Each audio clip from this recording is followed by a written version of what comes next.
What's going on? Cash Custom once again, part 2. As y'all seen before, I had them coil springs in there. Took them out. Decided to go coilovers, QA1s. Pretty decent. Went ahead. First thing, swapped them out. Whole unit, bought them separate, drilled it out. This little piece right here. That way you can put this polyurethane one in there. That's good. Ran through, grade A hardware. Everywhere, old bolts. New throughs, as you can see, this one is tired.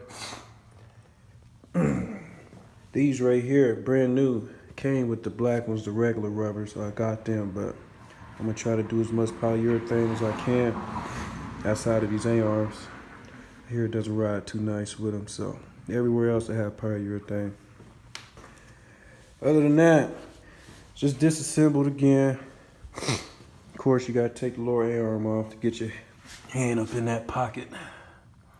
So, get you good as far as that goes. A few access holes in there you can get to. So, lift these up, make everything easier, and you'll be decent. So, get back with y'all in a little bit, throw this stuff back on there. Since I replaced the bolts on that motor mount finally. And get you tuned back in.